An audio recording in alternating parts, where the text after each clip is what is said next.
So hi, I think I'll get that off and then other people can join as we keep going. For the sake of introduction, for the recording, I'll put on my video and then I'll switch it off at some point. But I hope you're well. Yeah, I'm well. Do I put on my face? No, you don't have to. I'm just doing this so that Okay. whoever catches the recording can put a face to a name. Okay. So, hi everyone, my name is Melanie Hapisu. I will be your trainer for today. I am the founder and CEO of a digital marketing agency called DigiPath Africa, where we work with brands to generate leads from their paid advertising. And we do webinars like this every month where we get to pass on the knowledge that we have. Today's webinar is themed Demystifying Social Media Reports. Of course, specifically with an aim of how can you use those insights to enhance your paid advertising. So I'll be your trainer for today, and I look forward to having an amazing session. In case you'll be catching up on the recording, that's fine. In case you are live here, thank you for joining. I really appreciate it. So I'll silence some of the noise in my background. Apologies for that, and then we can kick off.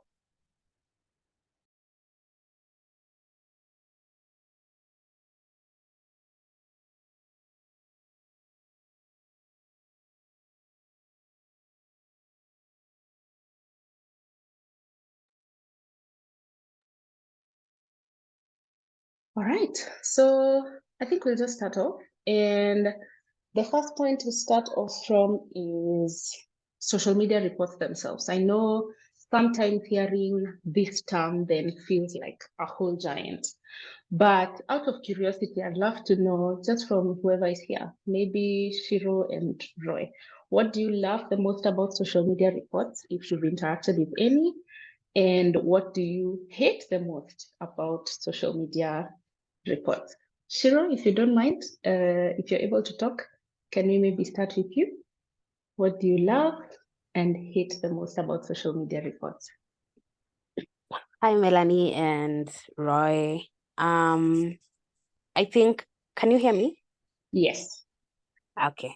I think what I love about social media reports is that I'm able to make decisions out of the reports. I'm able to make decisions that will help create content that will maybe, do well, that will perform well, and also in terms of sales that will translate into sales, because from the report, I can tell what my audience wants and what they don't want and what they interact with. I think what I hate most about reports is making them. Yeah. Nice one. Thanks for that, Shiro. Roy, for you? Yes. Can you hear me well? Yes. Yes. For me, I like reports because I can accurately tell what target demographic I'm approaching or I'm getting to and how I can adjust to reach my demographic. So you can see, for example, in Facebook and Instagram, a post could interact with 18 to 25-year-olds, but you want to reach 40 to 50-year-olds. So it gives me a rough idea of what I'm doing right or what I'm doing wrong. Then the thing that I hate about it is terminologies throughout different social media platforms. So sometimes engagement can mean one thing, interaction, and it gets a bit too much for me. Yeah. All right. Thanks for sharing that. I think for me, one thing I really love about reports is I'm able to, clearly see and have an idea of how things are going. I think the one thing that keeps me going when it comes to reporting is that all those numbers mean something. But what I hate the most when it comes to reporting is that sometimes reports are only to a certain limit. After that, sometimes then you need to find yourself making assumptions. So you may find yourself having too many assumptions, which are part of the things we'll talk about today. So just from what you said, reports are a good thing because then they tell you if what you're doing is actually working or not. and they can guide you around making decisions around, should you keep doing it? Should you stop doing it? And so for me, when I think about it from a perspective of guiding a business, then reports could help you, number one, just like I've said, help you know what is working and what is not. And that, of course, helps you to either strategize or re-strategize afresh for your brand. So you're not working from a point of, being blinded, but you have an idea of how can you make the best out of all the efforts that you're making. And the beauty about this report is that they tell you at what point of the journey are you doing well and at what point are you dropping off. I like that Troy said sometimes engagement could mean one thing, while in another case it could mean another thing. And a good example I can give you is initially when I started my business, clients would come and tell me that they want us to help them get known by as many people as possible. For me as a digital marketer, that is awareness. Then a few months after working with the client, they come and tell you, I've not made any sales. So for me, that is sales. So those are two different things. So when it comes to reporting, you need to understand that how you're going to measure effort A is totally different from how you measure effort B. So if we're talking awareness, are we looking at things like how many people were reached by the communication or how many total impressions do we have? If we are looking at something like interest, are we looking at probably how many people visited our website? Are we probably looking at how many people inquired to sort of show us interest? If we're looking at conversions could be different, could mean something for different people. So there could be people who conversion is when the money is exchanged. For some people, conversion could be when someone signs up for something. Maybe I have a free event like this one. So in this case, you converted to attend this event. So some of these terminologies, then we learn as we go and you pick whatever applies for your brand. So because of that, then I really like to, can I say, dwell on the importance of report, because then they give you a broad overview of what is happening. And for today's session, we'll dive into looking at a couple of reports, social media ones, so Facebook. We'll also dive a little bit into Twitter.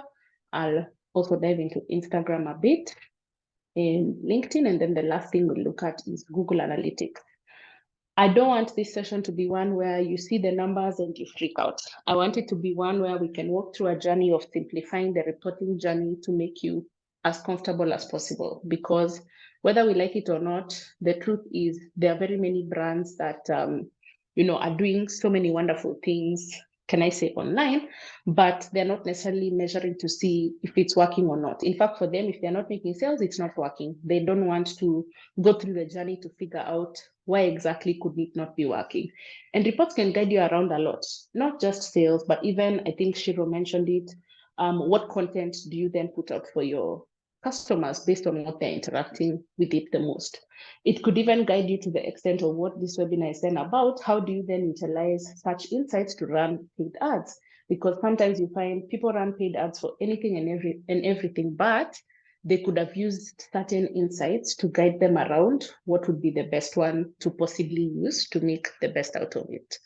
So we'll be going into these different reporting, can I say, sections of the different platforms that we have. And in case you have any question at any point, I'd encourage you to ask. I will look at it from a perspective of real life examples. So the reports I'm showing you are for actual brands, that exist, and I'll sort of talk you through the different types of reports you can get on the different platforms and what the different things we'll be seeing on our screen today could potentially mean. Of course, while we go through that, I think it would be important to set a basis. I know I've sort of laid the foundation a little bit when it comes to reporting, especially for digital marketing. But there's this video that I really like to play during my trainings, just to sort of put you into the mood of just understanding why exactly, is it important to think about this whole aspect of reporting in digital marketing. I think I'll just play it in a bit, but I want you to think of this in two ways. Usually we start off with tracking. How do you figure out what to track? Of course, you initially have to have a goal that you're trying to achieve, and that's what you're going to track. It's important because when you open reports on the different platforms, then you realize there are very many metrics that are being tracked. So you may get confused and wonder, oh my God, where should I actually look? And because of that, then you find tracking becomes important. And how do you do tracking? Have your goal, have a way to measure it. Because the measurement side of it on these platforms is automatic. You come to your dashboard and automatically see numbers. But after that, what do you then do with the numbers based on whatever you are tracking? Then you have to come up with a report to break it down and help one understand, okay, what do these numbers mean? What am I supposed to do for them? How are they actually affecting my business? And what should I do about it from here going forward? So with that in mind, I want you to think of reporting as a 3-step process, just like I've mentioned, in terms of the tracking, the measurement, and the reporting. Let me put up that video just now.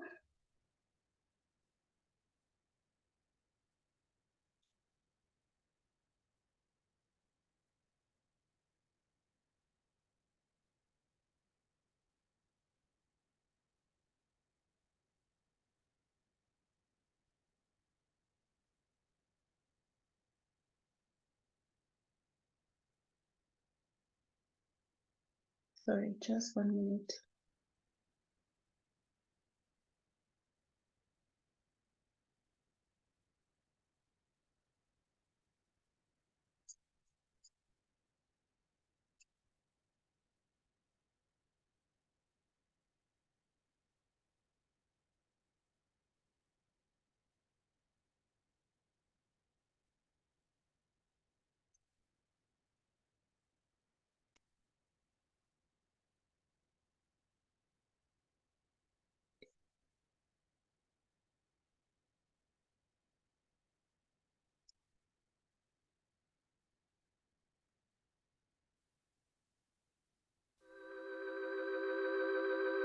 When you start a business, the very first thought that would have come to your mind must have been about its growth and development. Do you know reporting can be an effective way to enhance your business growth, that it can either make or break your business? But wait, how do the sales and marketing department work together? Well, it's simple. If there is no marketing, there will be no sale. And if there is no sale, the marketing is probably good for nothing. The importance of sales in your business is extremely high, because the more your sales, the more your brand's fame. While on the other hand, marketing enhances your brand awareness, engages customers, and obviously increases sales.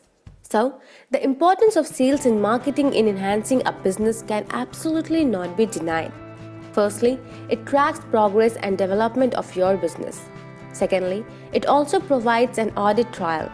And lastly, it redefines your marketing strategy in a very simple way. Now that you know that reporting is important for sales and marketing, with HubSpot reporting, you can easily attain and figure out your business reports in order to attain a higher growth rate and Okay, so I'll pause the video there. The most critical part of the video that I want us to go back to is this list we have here of the different reasons why reporting is important. One, auditing is quite an important step when it comes to digital marketing, especially when you've already kicked off and started implementing your digital marketing strategy. Looking back and sort of figuring out what is working and what is not could help your business going forward. And so that's why you hear lots of people doing social media audits, email audits, etc. And how they get to end up doing those audits is by utilizing reports to give them much more information. But all this then, like I mentioned, leads to you being able to come up with a good strategy or re-strategize, and basically just know what is the progress like when it comes to your business. So for those who just joined in, welcome. We're not too far. We've just introduced the aspect of reporting. And now we are about to dive into the different categories or other platforms of reporting through at least the next 30 to 40 minutes. So first platform I'll start with is a tool called Google Analytics. Before I share my screen, I'd like you to know that Google Analytics is basically a tool that allows you to track how your website is performing. Of course, performance for different people could vary. So for some people, like I mentioned, the end goal is sales, but for other people, then they sort of, a journey through all of that. And so we're going to be looking at Google Analytics, and I'll use one of my clients to enable us to have a good time when it comes to examples. So one of the things we are going to look at is, how is this client's website performing generally? And I'll take you through ideally the different, can I say, reports you can access when it comes to Google Analytics itself and what exactly they mean. And then based on that, I'll open the floor for any questions or anything you'd like me to clarify. Remember, we are doing all this with a bigger aim of knowing what do we need to keep doing, what do we need to probably stop doing. So I'll share my screen once again. So as it loads, yeah, there we go. This is how Google Analytics looks. For those of us who are on the call and are scared of numbers, please come down, breathe in, breathe out. It's going to be fine. Ideally, it gives you a feel of what's happening on the website, and I'll explain everything in simple terms. So on the homepage, you get an overview of how your website is doing in terms of how many people have visited, how long did they stay. You also get to have an overview of what pages did they ideally visit on your website, which is what I have on my extreme left. What possible locations were they from? And then on my extreme right, what source of traffic brought them to your website, which we'll get to talk about in a bit. When we're done with this section, we'll go to another section where you can get reports around demographics, so that you're also able to know what kind of people are ideally visiting your website. So back to the top. Up here, we have a section where you get to tell the number of users who visited your website and how many of those were actually new users, which is what we have here. And out of those people, how long did they possibly stay on the website, which is our average session duration. And then we have bounce rate. So why is it important for a brand to understand how many new users versus how many existing users they are having in terms of visits to their website? One, because you find some websites, you visit one off and that's it. But others you can keep visiting. So for example, if Yvonne on this call had a blog, then you'd expect if she posts a blog post every week, that at least every once a week, people are going to be visiting. Some will be new, some will be returning visitors. But if, for example, today, you log into eCitizen and you want to renew, let's say, your driving license, and you get a renewal for 3 years, the next time you're going to come there is after 3 years. So for some websites, then it's not necessary that people will always keep returning to visit your website.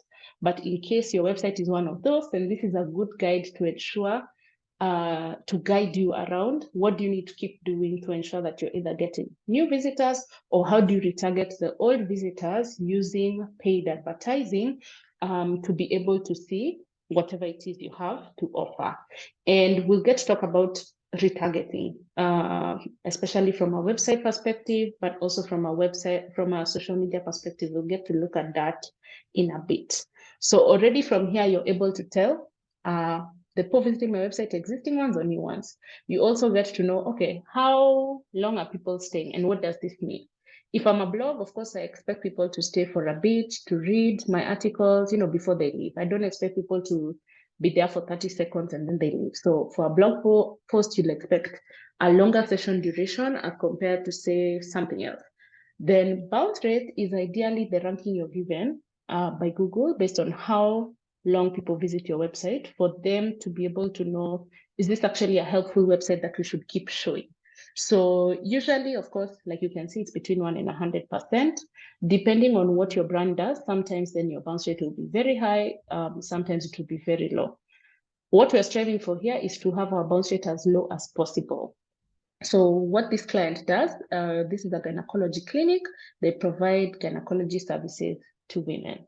And so their bounce rate, let's just say it's at average, it could go lower.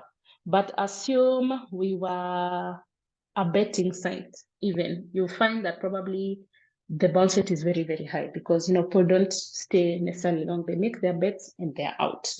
Or if we were maybe a giveaway website where we make people spin the wheel to win something. Bounce rates, of course, are high because once I spin, I'm out.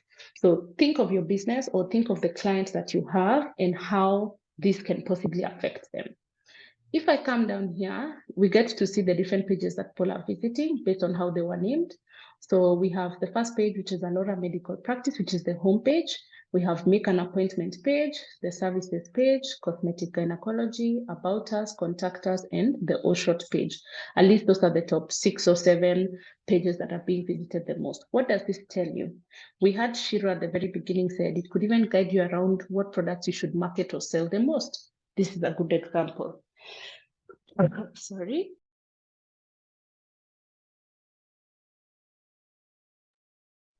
So based on this, then this client is able to know, one, many people are making appointments. So already that's a good sign for them. But other than that, they need to probably leverage on their services page because there's some form of curiosity. Just 1 minute, let me get some water.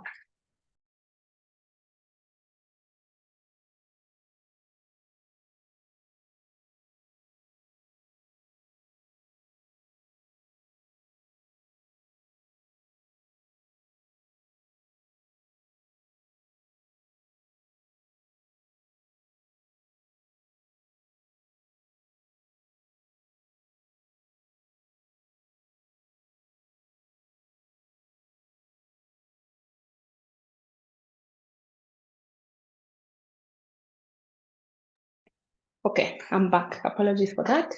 So for this client, then they know services is something that people are interested in. Specifically, you can see people are visiting the cosmetic gynecology page and the All Short page. So this could be potential services that they could focus on pushing a lot simply because there's interest in them. Does this mean they should not market the rest? Definitely not. If we click on view pages, it will take us to the full section where we see the entire report of the pages people are visiting. And basically think of it like a scorecard of what you should market maybe less because it's already doing well, and what you should market the most because it's not doing well. If we go to the country, for a business, this could open up your eyes to new potential markets. So based on people who are visiting, where do you potentially need to have market? I remember for this client, when we started getting visits from other countries, what it led her to doing is offering online consultation, things she was not offering before. So this location insight became of importance to her, not just for her content or for her ads, but also for business decision. If you come to the extreme left, where does our traffic come from? Then the first one tells us organic search. So basically people who find us naturally on Google while they are Googling, not through an ad. Then we have direct people who probably click on a link to our website. This could be either the link is being shared on WhatsApp or on email or any other platform. Then, of course, we have organic video. This is something new, so could be based on YouTube videos that people have found of the brand that have led them to the website. Could be from referrals, so maybe other websites that have linked our website. So maybe Shiro's website has decided to give a shout out to this client, so they sort of mention our website and people click on it from there. Then organic social is social media. So basically traffic that comes from social media. Then we have unassigned. So those are the visits that Google cannot necessarily account for, maybe because someone is using a VPN. So they're not necessarily sure where the traffic came from. So already from this, you can see, just from our website perspective, you're able to make business decisions, you're able to make content decisions, you're also able to make ad decisions. So for example, if this client has noticed that many people are visiting the make appointment page, we can decide to encourage people to book more appointments. Do we maybe run a sponsored ad to tell people that they can actually book an appointment online, because she now has an online form where people can book appointments. If you dive in a bit deeper, before I take any questions, on my left here, we have a section called reports. If I go to it, there's a lot more that you can tell. But critical parts that I really enjoy that are not a repetition of what we did on the homepage is the user attributes section, where I can now see the demographic details. If I go on demographic, I'm able to know not just users by country. This is the first thing I can see. But if I go to the overview, I'm able to tell things like the age breakdown and the gender as well. So if I scroll down here, you'll notice there's the gender bit. So not available for this account. Not sure why, apologies. But ideally, then your gender breakdown would come here and your interest breakdown as well would come on this other side. You can see they even categorize it to cities. So you're even able to know, if we're talking about Kenya, what areas of Kenya are people actually interested when it comes to your service. You're also able to know languages, and this is quite important, especially for those businesses that usually want to translate their websites from one language to another. So you find this guides you.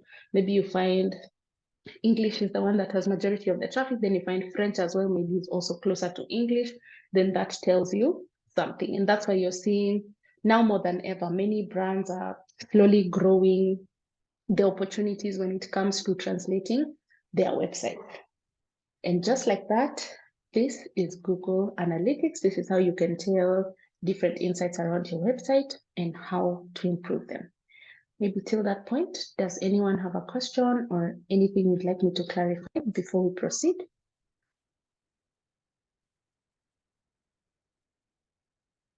If you're more comfortable, you can write it in the chat, but if not, you can unmute yourself. Maybe as we wait for questions, welcome Mahmoud and Yvonne. When we started off, I asked guys, what do they love and hate the most about social media reporting? And I think I'd love to sort of throw that question to you guys. Maybe we can start with Mahmoud, then Yvonne. What do you love or hate the most about social media reporting?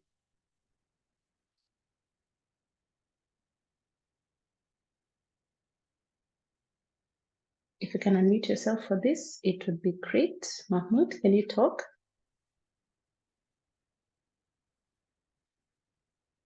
All right, maybe we can start with Yvonne. Hi, Yvonne, what do you love or hate the most about social media reporting?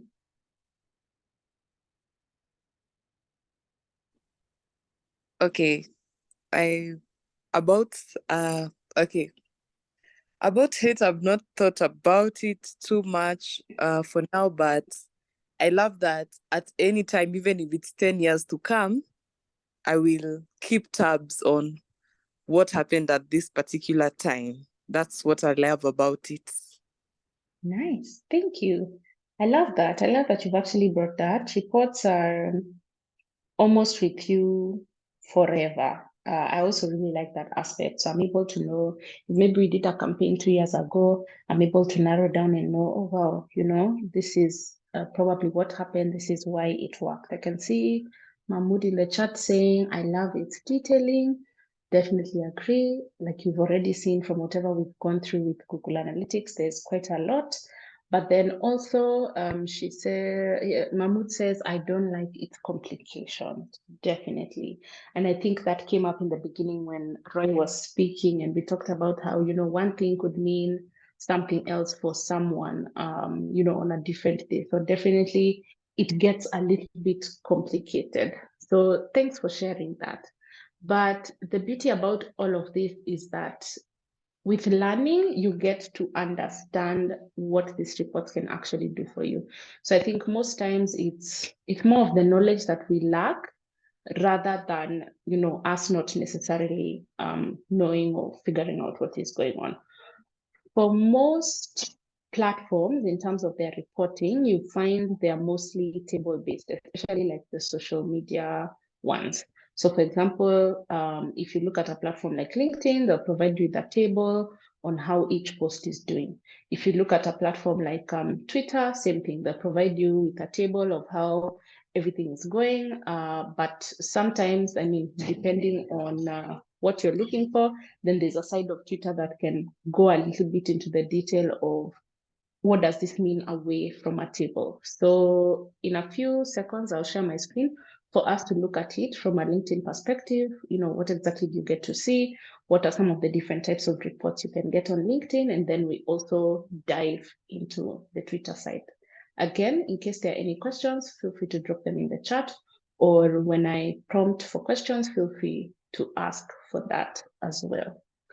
So if you have a LinkedIn page, company page in this case. I'll show you from both perspectives, a company page as well as a personal creator profile, which is what I have on LinkedIn. So I'm able to see reports on Melanie Hapisu's account. So I'll start off with the page side. Assume we're a company and we want to see reports. LinkedIn has an analytics section where you get to see different reports. You can see on my left, there's the analytics tab here. And at the very top, you get the analytics on content, on visitors, on followers, on leads, and competitors. If I scroll down through the content analytics, they show me how each post performed across this table and the different metrics that are measured. If I have no clear goal and no clear way of measuring the goal for my business, I will look at all these columns and end up not being clear on what it is I'm trying to figure out. But if I know my goal is, say, my goal was awareness. So I'll probably be looking at the number of impressions. Maybe I come and say my goal was engagement, then I know I'm going to be looking at the engagement rate. How was that like? So you can tell reports on content, you can tell reports on visitors, so who visited your page, especially in terms of job function, in the case of LinkedIn, so you're able to know, are the people visiting your page mostly interested, or from which, can I say, industry? So is it marketing, is it health? You're able to tell that breakdown. If not job function, you can even tell according to industry. So is it people in IT, people in banking, wellness, etc. If you filter it again at that same place, you're even able to tell based on location. So people visiting my page are mostly from which country? And then now lastly, based on seniority. So who's visiting? Is it senior people? Is it entry level? Is it directors? Is it founders? You're able to tell all of that.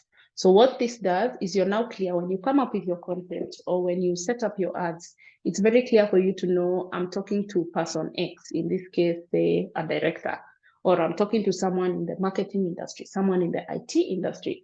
And again, from a business perspective, sometimes it even opens your eyes towards seeing, are there industries that maybe I missed out on that I need to target, or how should I go about it? You could also tell based on followers, which many people forget. So you end up getting followers and you just keep serving them content that you want to serve them, not content that they necessarily want to have. So you're able to categorize your followers, of course, based on location. That's one. You're also able to categorize them based on industry, just like the other side. So you're able to curate content that fits for them. But I think the best part for me for LinkedIn is the competitor bit. So you're able to edit and add on specific competitors you want to sort of gauge yourself against. And LinkedIn specifically does it based on followers, which is what you can see at the top, but also based on organic content. So if you come up here, my company is called Demystifying Africa. So far, we are number 4 out of the 5 competitors we've listed based on the total number of followers we've gained in the past, this period that we've put in up here. So it's not that we have the highest followers, but how many followers have we gained compared to the rest? If you look at organic content, again, we are number 4. So how many posts have we done in total and how much engagement have they gotten in total? It sort of shows you that. Then a new feature they've added is what are the trending posts from our competitors. So for us, our top competitor is Ogilvy. So most times then, based on what we've chosen here, you find that they're the ones ranking at the top. What this does, of course, it helps you improve your content game. It helps you, do this whole chase of trying to beat your competitors when it comes to content and followers, keeping you motivated, especially when it comes to this report. So same notion applies to the personal account. This is my personal profile. If you come to my extreme left, there's a section here under my name that shows me basic reports in terms of how many profile viewers do I have, how many impressions have my posts gotten. But if I want to tell more, I just simply go to my profile. And because I'm on a creator account, at the very top, I'll see something to do with view analytics. On this section, then I get to tell a lot more. So I'm very active on LinkedIn. I post quite a bit. So things like impressions is important for me. Things like, for example, if I dive in and, look at things like followers would be important for me, because the more people I reach, the better. But then also something they've added on is you get to choose the topics you talk about. So they're able to sort of serve my post to the relevant people. However, if I go to one of my posts on LinkedIn, I am able, let me just go to one post. Under each post, I'm able to see the total number of impressions. Say, maybe let's go to this one. So if I view analytics for this specific post, I'm able to tell a bit more. So other than impressions, reactions, comments, and reposts, I'm able to tell the same information I have on the business side. So the people who interacted with this post, what are their job titles? So that now, as I'm creating my content, I need to create content suitable for founders, suitable for CEOs, suitable for software engineers, and managing directors. If I go to industries, I'm able to tell these are the industries I'm sort of reaching. And I can tell you for sure, I do a lot of posts around digital advertising. So advertising services is definitely at the top. I had a period where I was doing a lot of books and movies around finance. So financial services definitely comes second. I have a background in IT, so sometimes my profile then attracts such people as well as software development. But I've also been doing a lot of business consulting and coaching posts, which has led to this final category. How did I bump into all those things? Report. That guided me on how to engage my target audience. So already you can see over the past 2 weeks, I've already had, over this past week, this week, and this week, we are now on Wednesday, I've already had 2,000 post impressions on, I think I've posted 2 posts so far. So already you can see this is a good guide around content. For some platforms, it's detailed, for others, it's not detailed.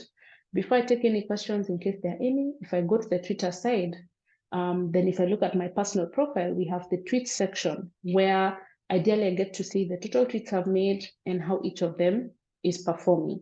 But if I wanted individual performance for each month, I'm able to tell past 28 days already, my impressions have gone down by 85%, but I've gained followers. If I look at each of them, I haven't tweeted anything in October just yet, but you can already see without tweeting, I have 26 impressions. In September, I don't know why the report is loading, but let's focus on the numbers on the right. You can see it shows me my reports month on month. So I'm able to know, wow, in August, I had a high number of impressions. What could have possibly gone well? So usually on this tweet highlight section, it shows me the top performing tweet in terms of impressions and the top performing tweet in terms of an image or a video that performed well, something like this. So I see the top tweet, the top media tweet. So that's just a highlight of Twitter. So what does this help with? It enables you to know the good months and the bad months. So for me, I've noticed the months that I do tweet charts and I do events on Twitter, then I have crazy impressions like 7,000, 5,000. You know, I remember this month, I think, yeah, November last year, I had 15,000 impressions. So it all depends on how you get to approach it. But these reports can be of great benefit to you depending on how you use them. Same thing for the meta side, Facebook. They've reduced the kind of reports they give us, but if you go to the insight section and you focus on results, they're now focusing on 3 key metrics. So how many people are you reaching? So basically, how many people are seeing your posts, how many people are visiting your profile, and how many new followers are you getting? If your accounts are connected, then you'll see your Facebook and Instagram side by side. So you're able to sort of compare that. But something I want you to keep in mind, of course, Facebook has a way larger audience. So the numbers most of the time are usually always bigger or larger than the Instagram side, but a good way to sort of do comparisons. But for the sake of just showing you how detailed reports can be, I'll log in on Instagram through my phone in a few minutes, just for you to see what that side looks like, and for you to see how much more you can get in terms of reporting on that side. But before I do that, I'd love to open the floor for any question, any comment, anything you'd like me to clarify based on what we've done so far.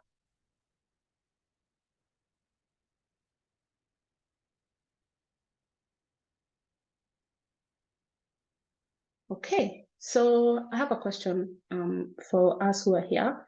Has anyone in the room ever run ads, sponsored ads on social media or on Google, YouTube? Anyone?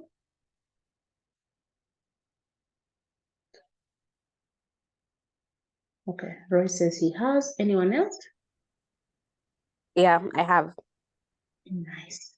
So, Shiro, now that you're unmuted, how was that experience for you? Would you say the ad worked or it didn't work?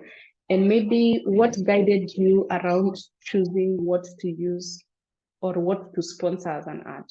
Was it existing content that maybe was performing well, or was it something else? I've run quite a few. Some worked, some not so much. For the ones that worked, I'd say number one, I went for existing content, not new content. So I went back to my page and checked for the content that was performing well, and that's what I went with. I've never run an ad for a new post. So all the ads that I've run are for existing posts. And sometimes I couldn't really tell why some were performing well and others were not performing well, because the criteria I used for all of them are the same, choosing the target audience, choosing the wording, the copy of my ads. So sometimes ads is, if I'm honestly speaking, ads is one of my pain points when it comes to digital marketing. I've really never hacked how to run effective ones, as much as some do return the in terms of the sales I make. I still do find it quite challenging. Yeah. All right, thanks for that. Maybe can hear from Roy. For me, I've run ads for a property management company. They just started out this year. It's been challenging in the beginning because my client wanted their views out there and they were very strict on it, and I advised them not to do that. But they ran an ad, and the feedback that they got was people who are looking for jobs, not actually people who are coming to inquire about the business. Yeah, and also the niche that they are in is very high end, so their clientele might not be on the social media platforms. So we resorted to run houses that they are listing. So mostly we've been doing reels for the houses that they're listing. So for those ones, I've been adjusting the age demographic, for example. I started with 18 years, the youngest, to 65. But now I tweaked it to reach, start at 25 to 65. And I've just been doing that. So my experience with it is you don't know who's going to message, and then it depletes the money. So people are there either looking for jobs. Yeah, so it's sometimes it's good, sometimes it's bad for me. Yeah, but I've been tweaking as I go. Okay, nice. Thanks for sharing that. I've had a similar situation like you for a client in the interior design industry, where they were trying to market what they have to offer, and instead people looking for jobs were the ones reaching out. Unfortunately, you can't control that. Everyone is trying, to shoot their shot. But what we now resorted to is after some time, then we figured out maybe their target audience is just not on the social media platform, or maybe we need to use a different way to approach it. So what we instead ended up doing is offering consultation services instead of telling people if they want to work with us as a client, they reach out. So what would happen is, for you to get the consultation form, you'd fill a form where there'd be filter questions for us to establish, are you actually our ideal client or not? And that discouraged it, because then are you gonna feel looking for a job everywhere? Yeah. So ideally then that helped us to refine. So I know with ads, thank you, Roy, thank you, Shiro. I know with ads sometimes you need to think a little bit deeper in terms of does whatever I'm trying to push, can it be understood by a client from point A to Z on their own up until conversion, or do I need to possibly come in at some point? So you find for a product-based service, sometimes it's easier. I see the product, I want this carpet, I like the color, the price is okay with me, I buy it. That's okay. But there are other people who, I see this carpet, I love it, but because I don't trust online shopping, I would rather go to the physical store. If you have no physical store, that's where you lose me. But for service, then it's a little bit more complicated. I want your service, yes, but I need to know some more information. I need to know the kind of experience you have, who you've worked with. So maybe we need a discovery call. After the discovery call, maybe I need a proposal. You know, the journey can get longer and longer. So what do you do when it comes to that funnel to ensure you don't lose anyone along the way? And I think with that in mind, I want us to look at a few reports before I go to the Instagram side. I want us to look at a few reports for the ad side that can give you different insights around, you know, what is working and what is not, simply because that has come up as a concern for some of the things we've been looking at. And of course, that was the aim, of course, to build up when it comes to this webinar. So if you're running ads on Facebook and Instagram, you've probably interacted with a platform we call Meta Ads. This is how it looks. Just give my screen a minute.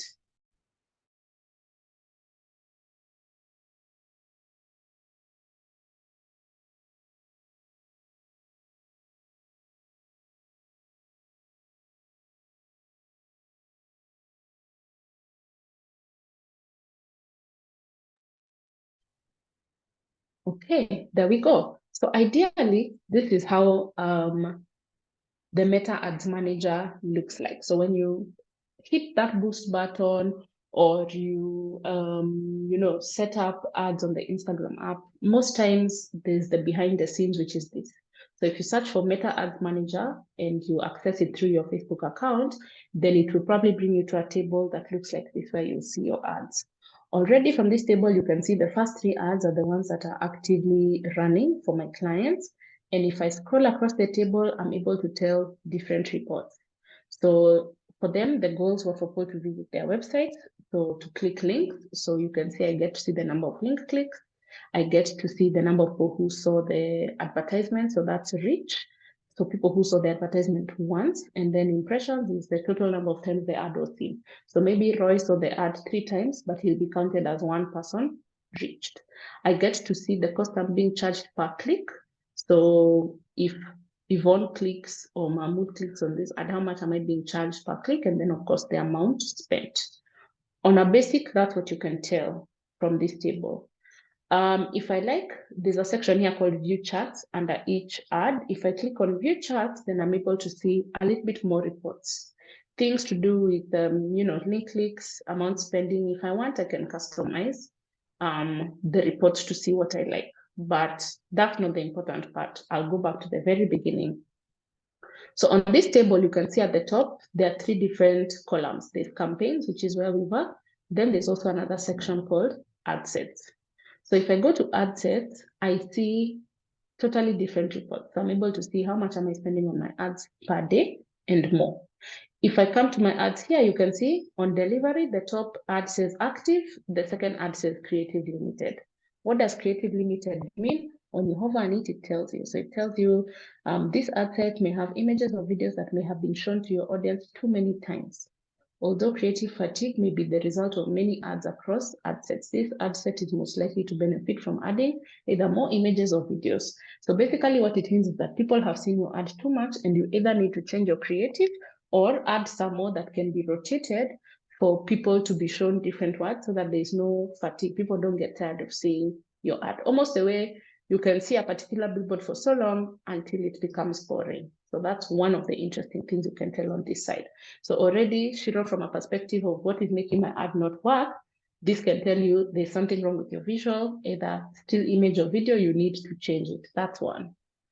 If I keep going, something else I'm able to tell, which is on the 3rd column of ads at the top, I'm able to tell at what stage, so if we don't have an ad showing that, but sometimes then here on delivery, sometimes it will say learning.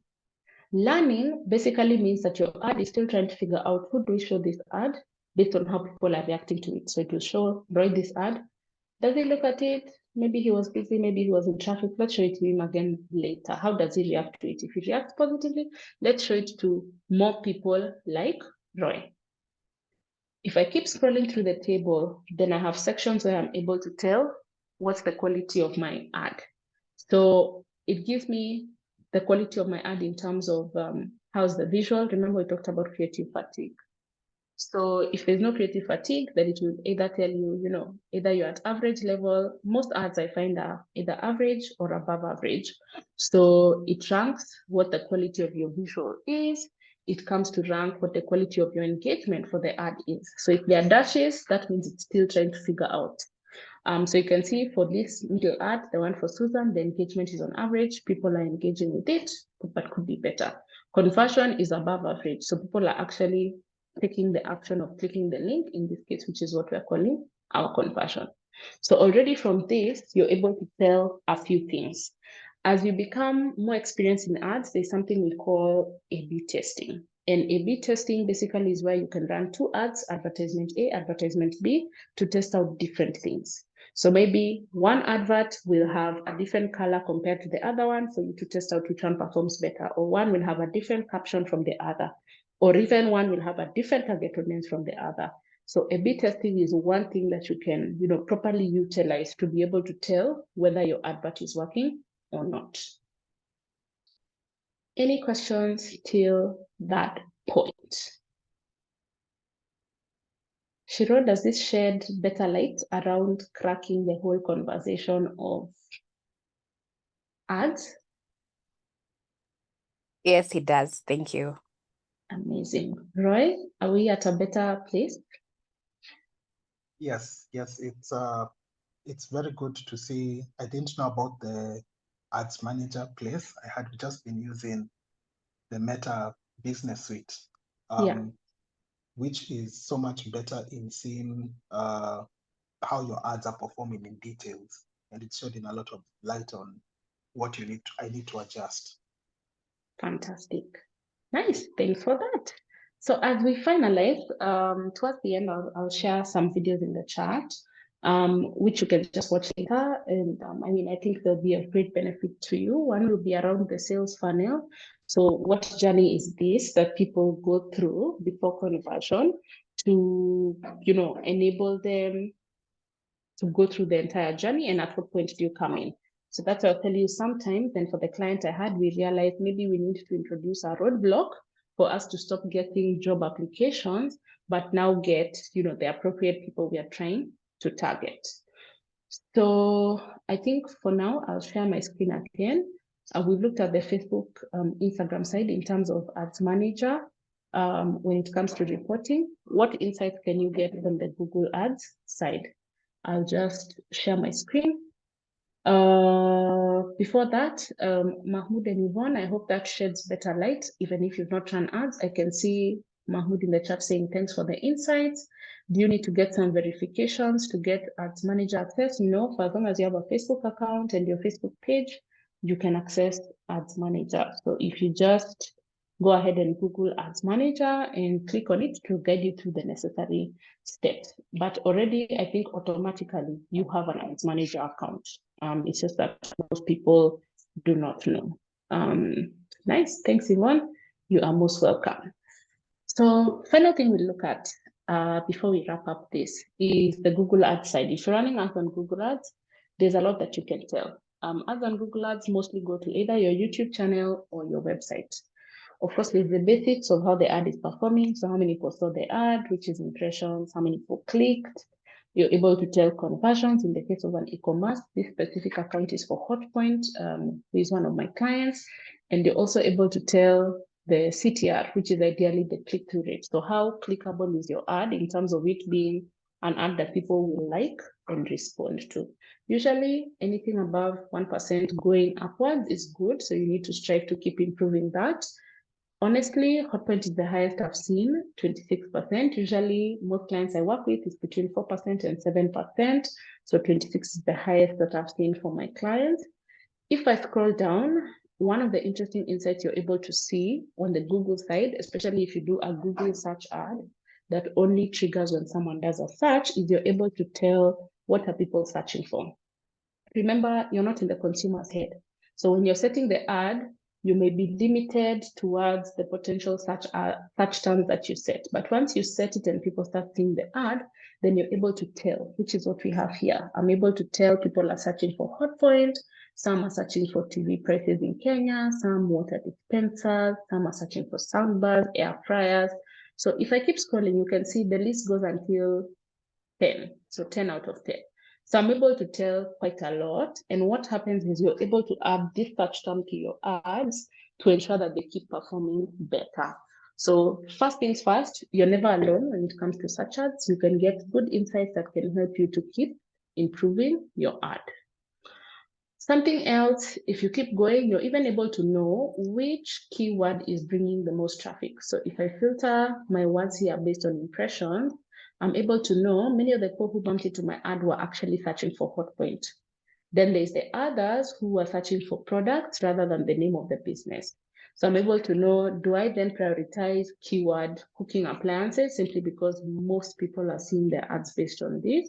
So this is based on a September report. If I was to say I want a report for the past, we have a filter at the top here, maybe all time, ever since this account was created, you'll notice that Hotpoint is the key thing that people search for, of course, because it's a brand that people know, but followed by that, kitchen appliances, cooking appliances. So already you can see there's an interest around kitchen appliances and home appliances.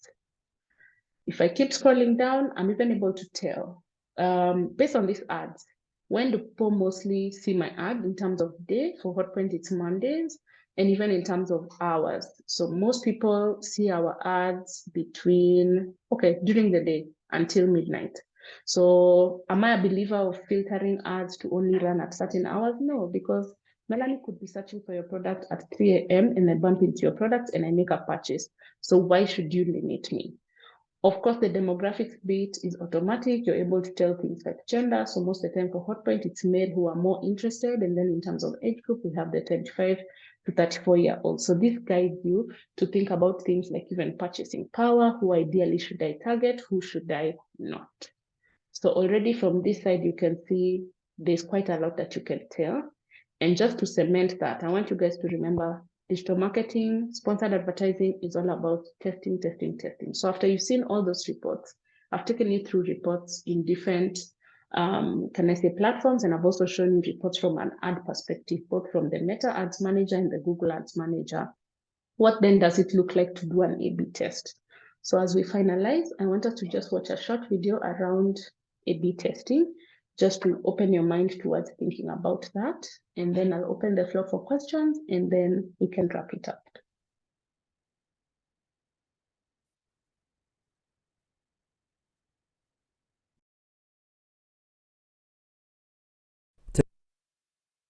Today, for marketing terms, I'll be going over A/B testing, which is a marketing strategy and an advertising strategy where you test two variations of something to see which variation performs better. Now, if you're running a standard A/B test, you can't test a bunch of different variables at once. You need to focus on one variable at a time. So to start with an example, let's say I'm running a Facebook ads campaign and I want to A/B test my ad image. So what we're going to do is we're going to run the same exact advertisement, but with different images. So same ad copy, same targeting, same call to action, and the same landing page for two ads with different images. So the way that would look is we would run variant A, and you can see it's the same exact ad copy at the top. Everything is exactly the same except for the image. So there's a lot of different things that you can test for an A/B test. For example, you can test learn more versus something like shop now. You can test your text at the bottom here. You can test your ad copy at the top. So there's a lot of different things to test, but ultimately what you're trying to do is look at these two different variants where we're just running these different images, and we're going to say, okay, so variant A, come back over here, this would be variant A, this would be variant B. Now these are just made up statistics, but just to get an idea of how you would kind of look at which variant is performing better, is let's say variant A drives 250 clicks, you end up with a 1.5% click-through rate and a 200% return on ad spend. Now variant B, let's say you also run 250 clicks, you have a 1.75% click-through rate and a 250% return on ad spend. So in this case, variant B would be the better performing advertisement, and you'd want to move forward with using this ad image more often. Now, what you can do next with your next variant is use this ad image and test some different ad copy and see if you can get any lift that way. So that's how to run a standard A/B test. Now, to come up with another example, let's say I create a Google Ads campaign. I'm trying to drive hotel bookings in Atlanta. So I create two different landing page variations, each of them listing the hotels in Atlanta. And let's say I'm just formatting them differently. I'm using different copy on the page. So you're testing two different landing page variations. We're using the same ads, the same keywords to drive traffic to each landing page. One landing page is likely to have a better conversion rate. So again, we'll look at our example here. So let's say we're running variant A. Our landing page is set up like this, where maybe we have a grid of some different hotels people can book. Maybe there's some information on the left-hand side. Let's say that variant drives a 2.5% conversion rate. And then we're running variant B, let's say larger images for the hotels. Maybe there's shorter copy on the landing page. We get rid of the search bar at the top. So we're just running different variants. And what you want to do is look at your conversion rate. Now, the one thing to keep in mind with an A/B test is you do need enough data to actually come up with which variant is performing better. If each landing page, let's say, only gets 10 clicks, it's going to be hard to determine which one is performing better. So the more data you have, the better. So if you can run an A/B test a little bit longer, it is going to maybe cost a little bit more of your budget, but ultimately what you're trying to do is improve performance over time. So to wrap it up with some tips and notes, you need to just pick one variable at a time: ad copy, targeting, ad images, video ads, landing pages, web pages, etc., and A/B test that one variable. It's the best way to improve your conversion rate and return on ad spend. So when you're looking to optimize any type of advertising campaign or any type of marketing campaign that you're running, you want to make sure that you're using A/B testing to come up with the best variation. Now, you can A/B test forever, but ultimately what you're trying to do at the beginning of an advertising campaign is trying to figure out what works best, whether it's for your business or for a client's business. Now, when you are running a campaign, you should always test multiple ad images, and you should test different landing pages to see what gives you the best results as far as return on ad spend. So if you have any questions about A/B testing, please leave them in the comments section. It's very common to use A/B testing for your marketing, your advertising, because it's going to help you improve performance. Thanks for watching my video today, and make sure you subscribe to the Surfside PPC YouTube channel.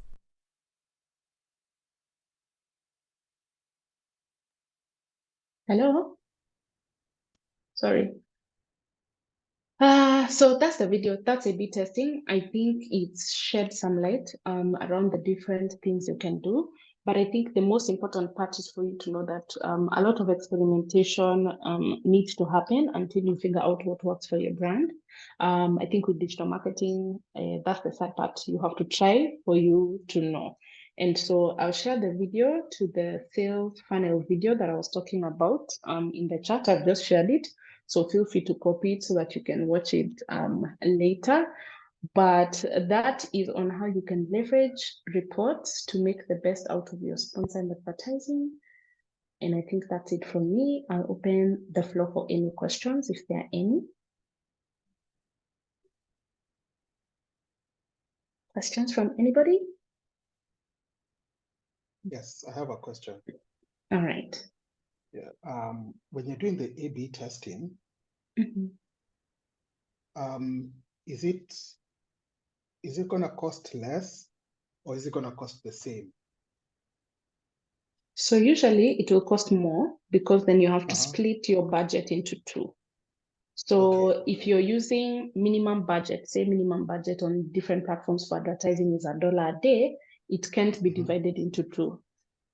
Okay. So you won't be charged 0.5, 0.5. But if you do $2, you'll be charged Mhm. now one USD, which is the minimum for the two ads to run together. Okay. But the beauty about Okay. A/B testing, we're not planning to A/B test forever. Of course, Okay. also because of cost. So at some point, then you'll revert to just having one ad so that then you have one cost. Okay. The other question I have Mhm.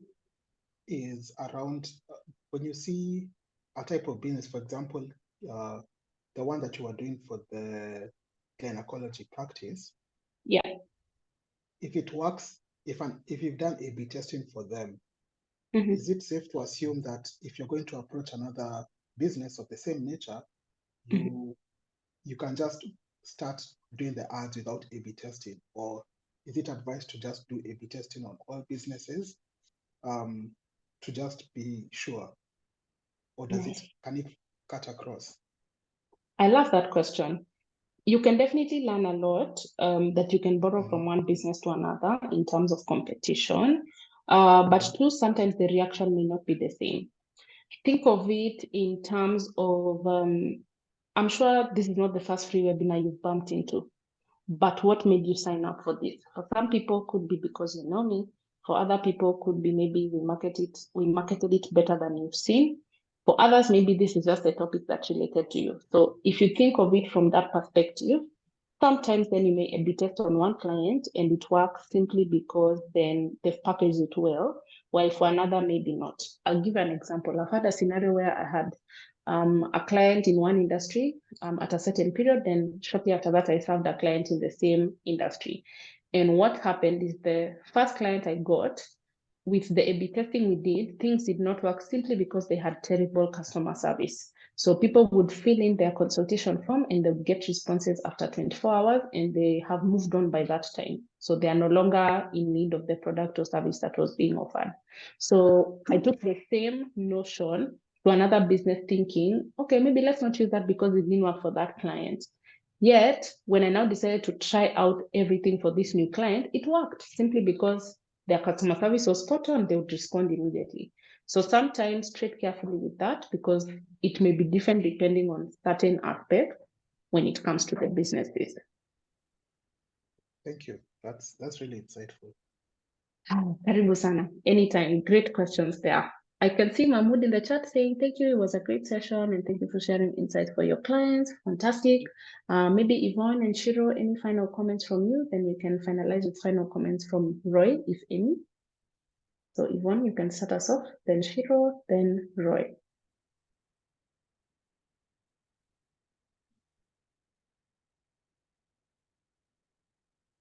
Right, let's wait for Yvonne. Maybe Shiro, you can go.